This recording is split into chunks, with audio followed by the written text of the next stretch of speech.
I'm Aimee Greenaway with British Columbia History Magazine, and I have the privilege today of speaking with award winning author and historian Barry Gough about his recent book, The Curious Passage of Richard Blanshard, first Governor of Vancouver Island. Barry is one of Canada's premier historians and biographers. His insightful research and lucid writing, spanning 5 decades, have earned him high distinction, including numerous awards. He lives in Victoria, BC. Welcome, Barry. Thank you for taking the time to speak with me today. I have been looking forward to this conversation. Aimee, I'm delighted to be with you and to talk to you with you about one of my favorite subjects and yours too, I think. Yes, fantastic. Yes, delighted. Wonderful. Thank you. Me as well. So, one of the first questions that came to my mind when I heard you were writing this book is that you've been researching the colonial period on Vancouver Island since the 1960s. Why is now the time for you to tell Richard Blanchard's story? It's absolutely true that I've been working away at this subject for all that time. When I did my PhD research in London in the National Archives, or the Public Record Office as it was, and in the National Archives, so-called now, and at the National Maritime Museum, and in the Hudson Bay Company archives, which were still there, I had to go over the colonial history of Vancouver Island, British Columbia, as well as know everything about the Navy and imperial affairs and Anglo-American rivalry and Anglo-Russian rivalry. So that was the background of this, and going thoroughly through those Colonial Office 305 files, as they're called, was a delight. And I thought to myself, well, there's another story here. Who was this incredible person who sent halfway around the world mainly at his own expense, it turns out, is promised everything in the world, but comes home ill and without recompense. Now, does the British Empire do this to young 32-year-olds, throw them to the wolves on the distant coast of North America? And why would he take up an appointment like this? What's in it for him? Is he filling in time? Does he need the money? Is there a promise of something bigger coming along? Um, do they not want him at home anymore? Are they sending him into exile like a convict? I had to find out all of those answers to all of those questions. And the process was very rewarding. And it took 2 or 3 times to go at this. First of all, with Gunboat Frontier, in which I described his relationships with the Kwakwalawak people and the murders of deserters from HBC ships and the reprisals. That was the first view of it. And then when we redid the Northwest Coast of 1971, and it was republished as Britannia's Navy on the West Coast, I looked at it again and freshened my understanding of Blanchard, and especially not only of the circumstances here, the tremendous isolation and geographical advantages of this part of the world, but his great rivalries with everybody else, because he was always at odds with everyone else. The Governor Douglas, who we'll talk about in a minute, I'm sure, was his nemesis. The Hudson Bay Company wasn't very agreeable. The Colonial Office was indifferent because they didn't want to spend one penny on the development of Vancouver Island. So he was at odds with all these things. And then, of course, his sweetheart was back at home. He was lonely. His father was dying. And of course, he becomes ill in the course of his administration out here. So there are lots of these human dimensions that I knew about, but I wanted to quote unquote flesh out. To historians have and biographers have to put flesh on the bones of their subject, right? And this is where it comes in. This is the fun of being a biographer. And isn't it fun to be a biographer and tell history through the lives of individuals, whether these lives were great or partly great or mischievous or failures or whatever. Nonetheless, they have extraordinary tales to tell us about the human condition, about health, about Who's looking after us? Where's the next meal going to come from? How about a roof over our head, please? All of these things are really important. So, writing biography and reading biography actually enhances our own humanity, doesn't it? Because we can put ourselves, if the job is done right, we can put ourselves in the position of these persons, fortunate or unfortunate, and then say, well, yes, it's a great thing to be on this earth, but how do we see tomorrow? When is tomorrow going to come? And this is the fun of writing history. There are many other good things about writing history, but this is the one that's best for biography, I think, Amy. It's so fascinating, the way that you describe putting the flesh on the bones of history and on people, because it's such a complex time in Pacific Northwest history that it's so easy to lose the that those are people who have all sorts of, needs and pressures and personal experiences that are going on at the same time that these really complicated events are unfolding that will have legacies that last into today. I was astounded by what was happening in the 1840s. Now we think of that as a distant time in which things were just starting up here, but I took pains in the first few chapters of the book to open up to describe what it was like here in the 1840s when the Hudson Bay Company was building its fort, when the trade was developing, when the First Nations were arriving here to set up their communities, the rivalries among the various First Nations, the coming of a Catholic priest, the Canadians who needed to be attended to by a Catholic priest, Hawaiians or Kanakas coming as sailors. Then we get persons who are going to the gold fields, deserters, and Americans coming across to say, "Hey, we want those deserters back." And the governor saying, "No, we don't have a treaty to extradite people. Go away. You have no power here. This is British Columbia. If we had an international treaty, we could maybe look for your deserted soldiers here, but go away. We don't need you here." It's complex. The complexities of today are reverberated in the times past, I think. And I've asked people, did I spend too much time in looking at the circumstances of the times, which I, of course, have written over and over again in part of my work over several books. And they have said, no, in point of fact, that's the part of the book that we like the most because you have brought to life the 1840s and early 50s, which was a time out of mind, a time we didn't know anything about.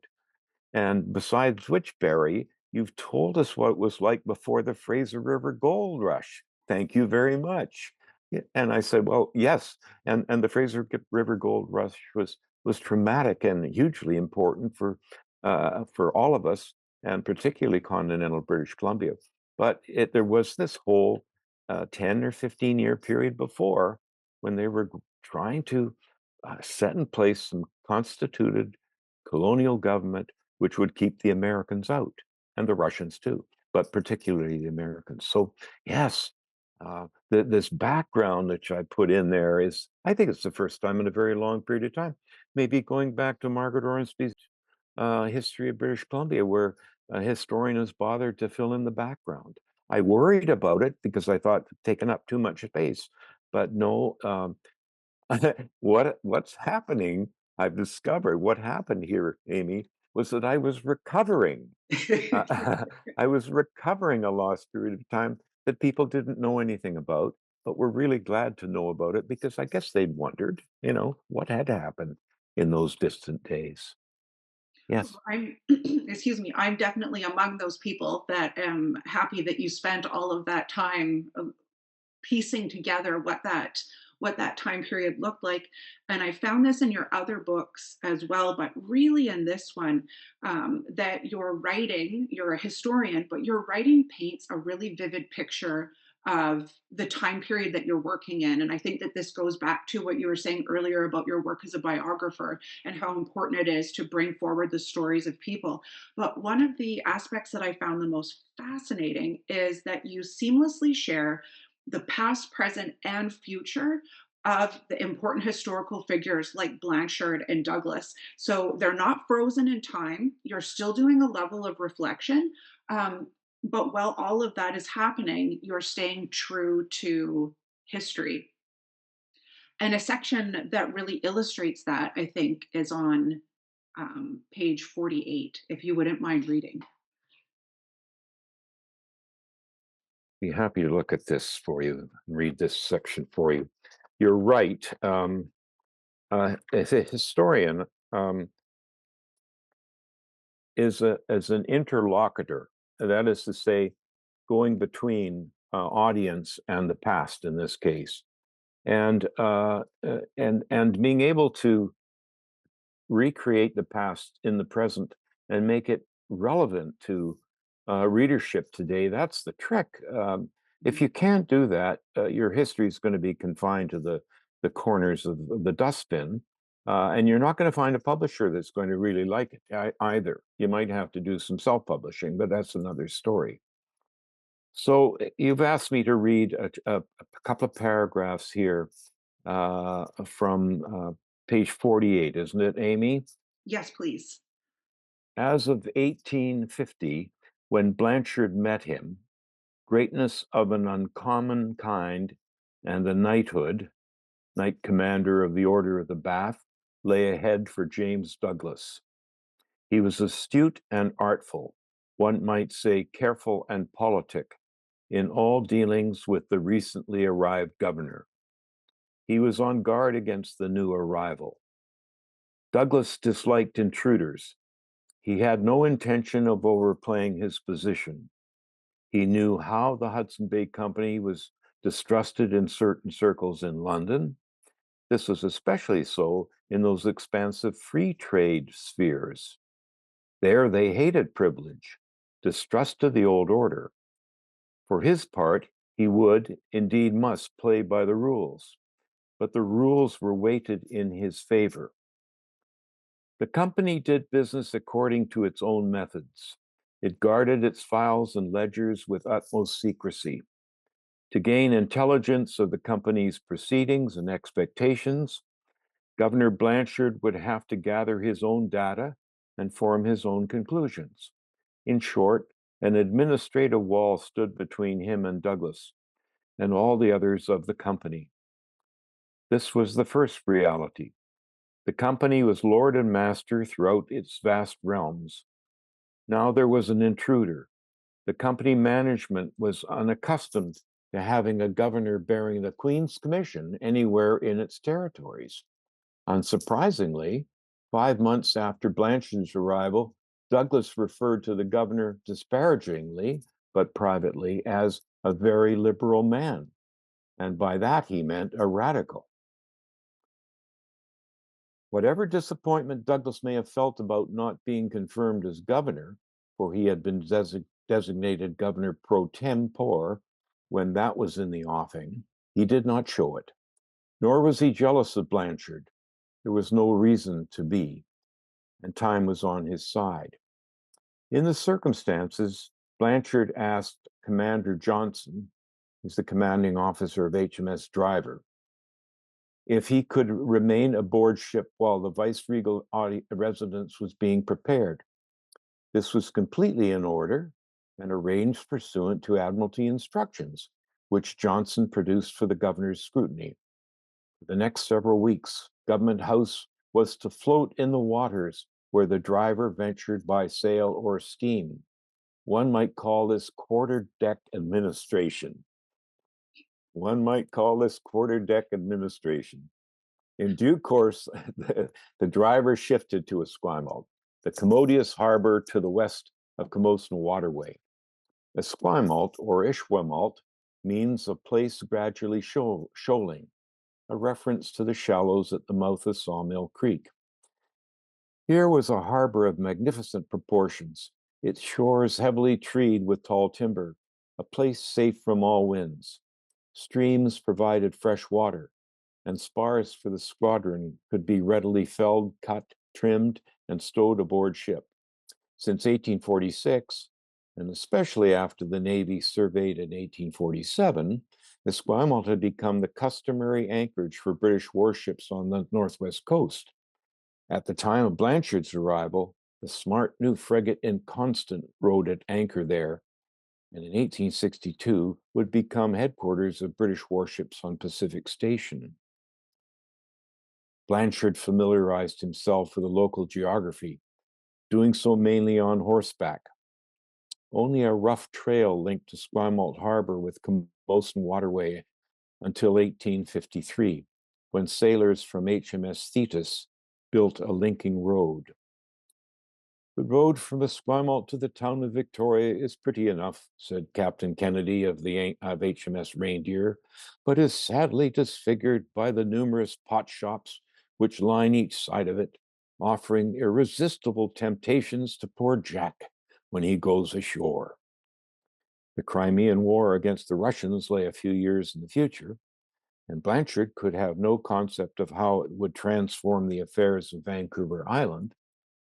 This port, so promising to international commerce, soon became equally advantageous in terms of imperial strategy, an anchor of empire.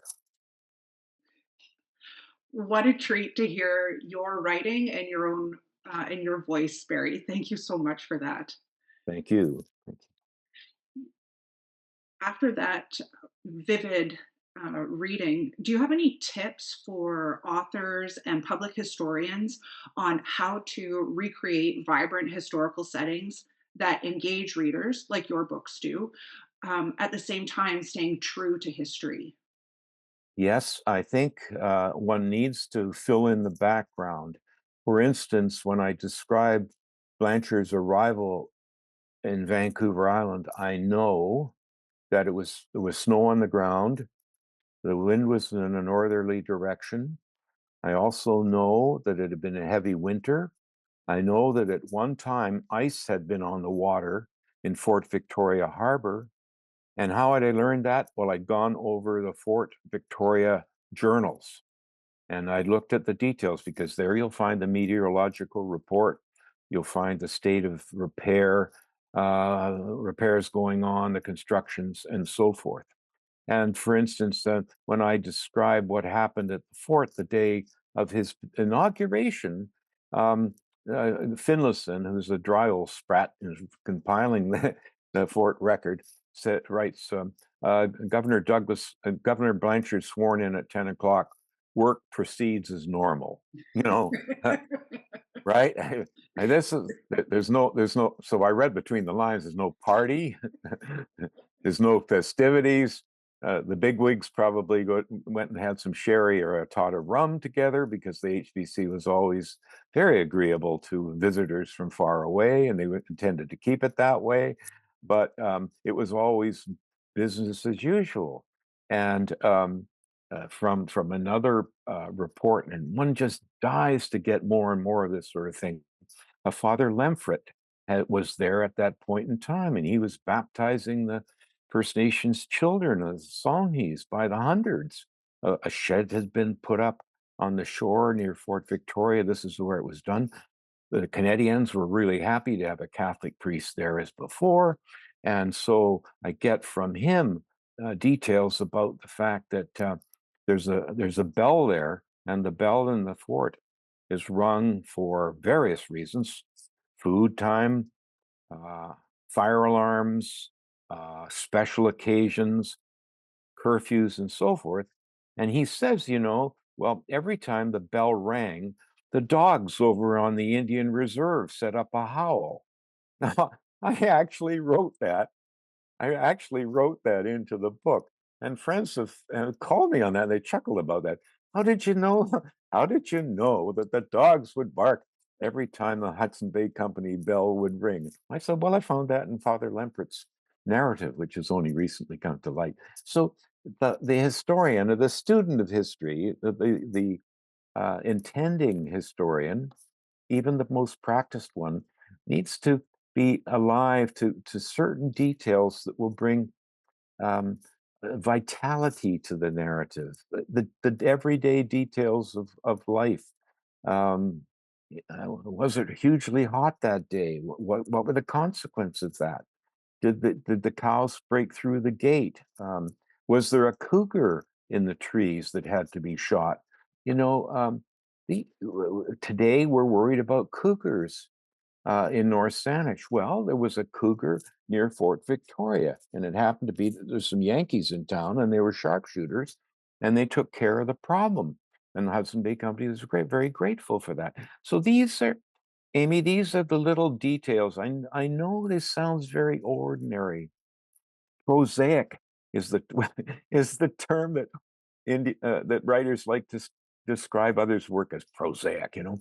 Well, prosaic actually is important because it's the human condition, it's the day-to-day thing, and poor old Blanshard was caught up in the day-to-day rule a regiment. That was the nature that he had to deal with. They weren't standing on guard for him. That he had to do things himself, I think. Yeah. So That approach seems like it would really open up an opportune or opportunities to be reading many different types of sources from the same time period, like how you're saying, what is in the notes from the priest. Like there's really what I'm taking away from what you're saying is that it isn't necessarily the focus on the figures that one is researching, but really looking at who did they know, what was going on in the same area, and yes, think then that really speaks to the depth of your research. yes. Should I comment further on that? Because I Please, got yes, something important to say. please. Blanchard is only described by others. He's never described except in the 4 photographs that we have of him, and we're grateful for those. And they show an interesting face and an interesting individual. But Douglas reports on him. William Fraser Ptolemy reports to him. Uh, the chief factors in all the forts are advised about who this fellow is. And these are personal descriptions that one begs for, uh, uh, delights to have, must write into the narrative, because we know how we appear to ourselves because we can look in the mirror and we can also think independently of the mirror. But isn't it wonderful when you get collaborative outside evidence about what others think of you? And in this case, Douglas had taken care, and Ptolemy had taken care, and those two fellows, Douglas and Ptolemy, are the brightest and the most observant and perhaps the most powerful persons occupying the colony of Vancouver Island and the immediate factories and forts of the Hudson Bay Company. So that's golden. Again, that's the golden nugget that we love to talk about. Yeah, And it's and and co- fascinating. and this comes from non-official sources, Aimee. You see, these are private letters, A to B, B to B, B to C, and so forth. They're not would never be reported in the official correspondence between Fort Victoria and Hudson Bay and London, or even Blanchard would never make a comment about Douglas in his report, in making his reports to London. You didn't do that sort of thing. You only talked about circumstances, progress, difficulties, failures, and so forth, but you never did it as an ad hominem, right? As a personal thing. That was kept out of politics. Yeah. Yeah, so you get this collateral, what I call collateral, side views that bring so much. And the historian often rushes to judgment, tries to do things in a hurry, doesn't get the side stuff. I have an advantage in this as I'm getting older and older, and I've read and thought about this material for a very long period of time. So maybe the seasoned aspects of this are beginning to show more and more in my work, and I'm grateful for that. It may become more tiring to write history and to have the same energy of doing it as I used to do when I was younger, but nonetheless, I think I'm bringing more seasoned judgments to bear. And these have got to be sober judgments, as I was instructed. But be very careful in how you say things, how you conclude, what judgments you make about people. Um, it's better to be careful and cautious than overblown and make a mistake, and then others are going to say, "Well, he didn't think this through very well." You know, mm, it's wonderful. It's fun to do this. Yes, Absolutely. Piecing together the story, comparing, like I'm thinking, imagining comparing Ptolemy's version with Douglas's version, and yes, whether are certain stories lining up, and you can kind of maybe presume that they've got a pretty good read on his character, or maybe there's diverging views on certain things, and you might yeah. start getting more of a clue about like personal feelings That too. towards Yes, Blanchard. very much so. That too. Yes, that's right. Yes. Oh, fascinating. Uh, On the topic of Douglas, I got a bit of a chuckle when I read the title of chapter 2 of your book, The Rivals.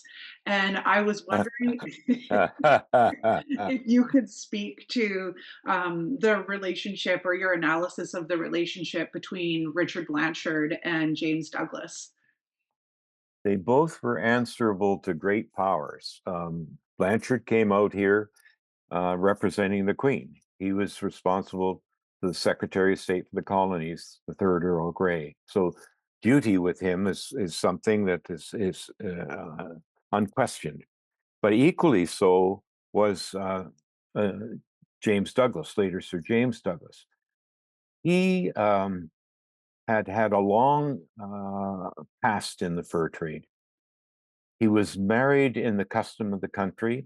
He's one of these people who said that the fur trading world was in Canada was tied together by many tender ties. He was the one who used that phrase, and it's delightful. They were advantaged by their relationships. In this case, with a Cree carrier woman, um, who was the daughter of Connolly, who was the chief factor or a factor at in among the carrier people at Fort St. James, Fort St. John area, and he was sent out. He at one time he threatened to quit the fur trade, but he was sort of talent spotted by the great Sir George Simpson. Now, George Simpson's the tyrant of all, the emperor of the North, the emperor of the Hudson Bay Company, and to him, you towed the line. He kept a inquisitional secret code book of characters. A character book is called, and it was published a few years ago in Hudson Bay Company Miscellany volume. It was kept in code, and it describes very sarcastically and cynically and critically persons who were involved. He might describe somebody as capable of a revolution. He was referring to Sir John McLaughlin. Uh, he saw in Douglas a man who could become a good accountant, who was well educated, could become a good accountant. And he sort of talent spotted Douglas, and he sent Douglas to work under McLaughlin at Fort Vancouver. McLaughlin was his superior, and both uh, Douglas and Peter Skeen Ogden and several others began to thrive under the management of the great McLaughlin. But then, of course, McLaughlin splits with the Hudson Bay Company for other reasons, and James Douglas is sent north to establish Fort Victoria. He's sent north primarily to establish a new marine base for the Hudson Bay Company because shipping in and out of the Columbia River was very, very difficult. They lost a lot of ships and provisions. And so that was the main reason for that. Sometimes, as I said, Fort Victoria was established because they knew that the 49th parallel would be established as the boundary. But that's reading ahead of the times. It was the principle of good trade and developing trade, which was Douglas's main thing. But the first thing for Douglas was duty, to fall in line, to at every cost duty. He might disagree with the policy, but he wasn't going to argue against Simpson and the board of directors in London. So Blanshard has this same sort of thing. But on the other hand, in terms of personality, Blanshard is private school, Oxford and Cambridge, barrister of law, has been in the British Army in India fighting, has won a medal, has been in engagements, comes from a family of immense wealth privately in railways, coal, East India Company shippings, and slavery. And incidentally, Douglas's family has a slavery connection in Guyana as well. So we're not going to try to change, parse that out one against the other because there's a balance there. Um, so whereas Douglas is company right to the beginning, Blanshard is looking for a new opportunity. He's looking for a new world to conquer. And he knows that under primogeniture, he will sooner or later acquire all the properties of his father. Everything goes to the oldest son, so that the land holdings in England and Wales will not be split up. That was the principle of it. And he knows that sooner or later he's going to become the great landed gentryman as well. And he does become that. But in terms of politics and getting things done, um, Blanshard seems to be a fairly genial man, although a bit austere, but pleasant enough. He's not a wry character. He's not committing any misdemeanors. He's doing his job. He's very dedicated to his task.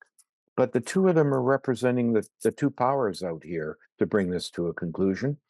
On the one hand, you have Douglas answerable to the Hudson Bay Company and the corporate sector because they own the Charter of Rights for the colony. And on the other is Blanshard, who's sent out by the Colonial Office at the behest of the Queen. And he's responsible for the introduction of civil law and the control of civil affairs here, including civil disturbances, crime and punishment, judicial matters, law and order, labor relations, shipping, et cetera, et cetera. So these are things that Douglas had always had uniform command over, but now Blanshard is coming in to take away the civic aspects of this. So it's the first law and order that's introduced in Western British Columbia, Western Canada, west of Winnipeg.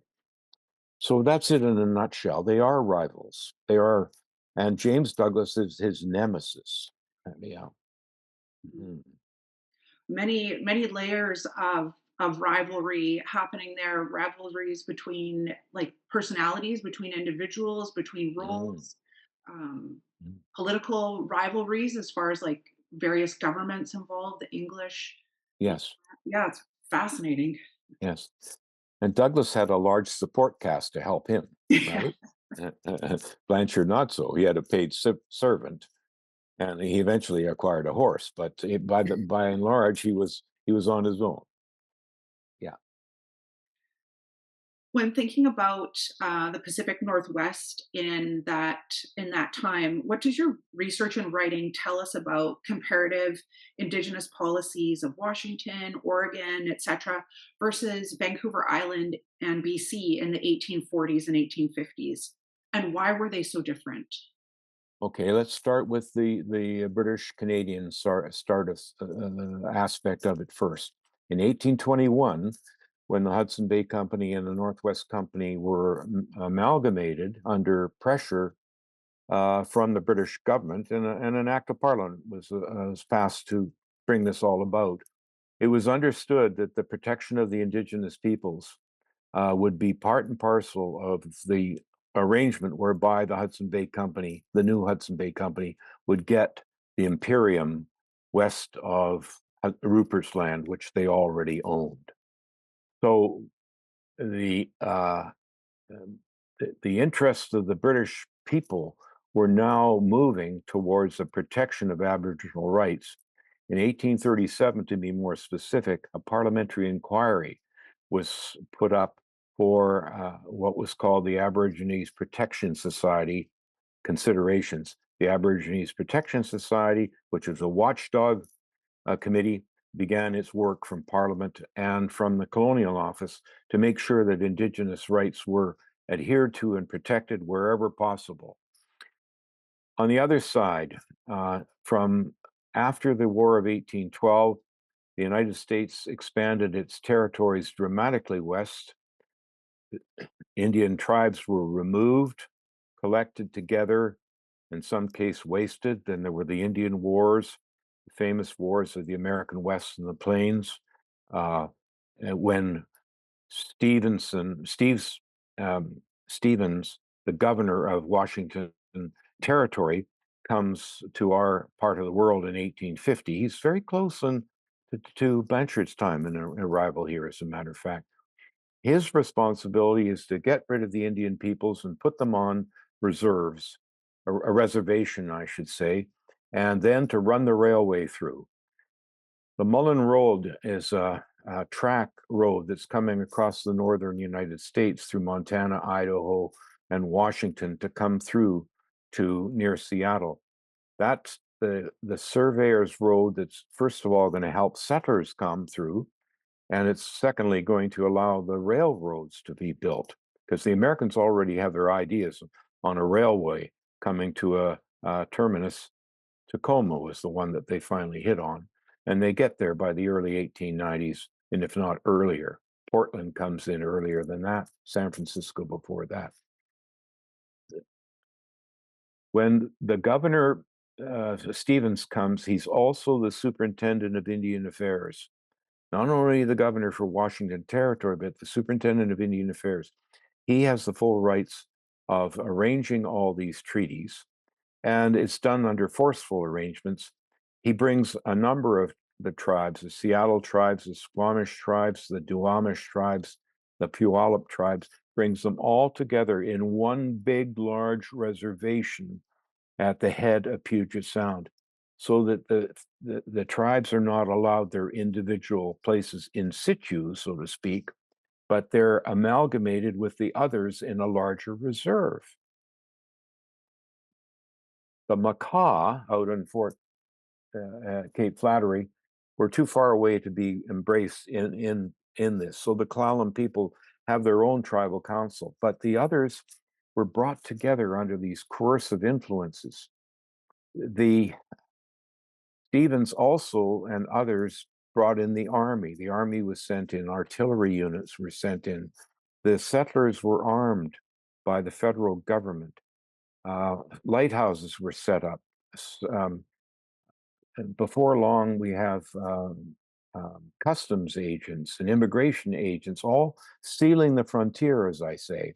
But in north of the line, we didn't do this. The First Nations continued to inhabit where they had been before. It's true that there was an adjustment between the Songhees and the Esquimalt First Nations. That is true, and they're now combined as one conglomerate tribe. But each of the other tribes that I'm thinking the Ahousaht, the Clayoquot, the Kelsomet, the Hesquiat, the various Cowichan and Nanaimo, various Haida tribes, they're in the situations where they were formerly. And so their original homelands are still there. They have not been moved. I mentioned the Songhees, the Kwanghan-speaking people, as having been put together in a partnership. Maybe they didn't like it, maybe they did, I don't know. But the others were able to stay in place and have their reserves there as much as possible. This has allowed for the survival of languages in place. And it's true. The other thing that's true is on the British side of the line, the Crown retained the right of the reservation. So Indian Reserve Number 1, Mears Island, is owned for the Opitset people in the right of the Crown of Canada, right? That was provincial land. It was taken over by the federal government after 1871, and those people are there, and they're still there. So this is an amazing thing. But by and large, the policy in the United States was to eradicate the First Nations. They were seen as an impediment to the progress of moving people from Massachusetts to California, Oregon, and Washington. And the idea that the only Indian was a dead Indian was a very commonly held point of view at that time. Now, the Colonial Office in London did not see it that way. In fact, one of their greatest critics of the American policy, Herman Merivale, was absolutely conversant with what the Americans were doing. And James Stephens, who was his precursor at the Hudson, at the Colonial Office, was equally opposed to the eradication of the First Nations. They must be protected. He was one of the great anti-slavery and pro-Aborigines protection persons. So you got to remember that the British were also fighting wars against Native people in New Zealand, in South Africa in particular. So they had this question they were dealing with around the world in other places.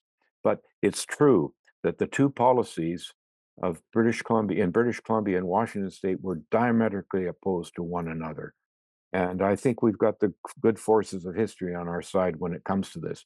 No matter how much may be said about the earlier policy, if things can be said in comparative perspective, this was a far better way of doing it. Mhm. Interesting that in the same region that had so many links together, that the policy was so divergent, obviously coming from levels of government that were not in place with the people necessarily. So, but interesting Yes, how that's right. And different they were. the other thing is that in the United States, they believe it was providentially inspired, that this Mm, is the forces of God behind them. The other thing really important for us to remember, Amy, is that there was a question of land. In the United States, you could get land by preemption. In Vancouver Island, you had to pay £1 per acre, and you had to buy so many acres in order to make it possible, and you had to bring out 5 laborers as well to make it possible. This was a deterrent to um, colonization. But maybe in the long run, it deterred the pressure on the First Nations people. You know, that's an interesting sub theme. mhm. Mhm. And that's what I always find so interesting about this time period, how you were mentioning earlier that in some ways it feels like we're quite removed from the 1840s, 1850s, but so many implications today, so many legacies of policies and decisions that were made at that time that directly affect people today. That's right. Yes, I agree with that. Yes. All right. What else to say? I have one of my favorite paragraphs in your book as your comments at the end. So I'm very passionate about historical research, as you know. And at the end, in your author's note and acknowledgments, the opening quote was it really resonated with me, and I was hoping that you might read it. Thank you for that, Amy. I owe this to another historian who'd used the idea of history as being the load of history as being golden.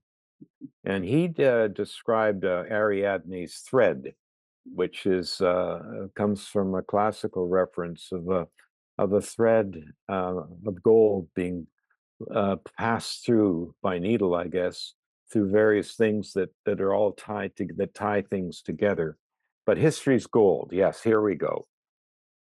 History's gold, the rich nuggets of fact that lead to historical understanding through analytical interpretation. These are like the fabled treasures of the Sierra Madre. Finding nuggets is like moiling for tracings on some remote creek. But it's the search that's the thing. For most of my life as a historian, I have chased after the treasures that form this book. My rule of thumb has been to consult documents in their original form. I examined Admiralty, Colonial Office, and Hudson Bay Company records in the late 1960s, all in London. And then I go on to talk about famous days of researching in the Hudson Bay Company House, Trinity Lane. But that's a story for another time and place.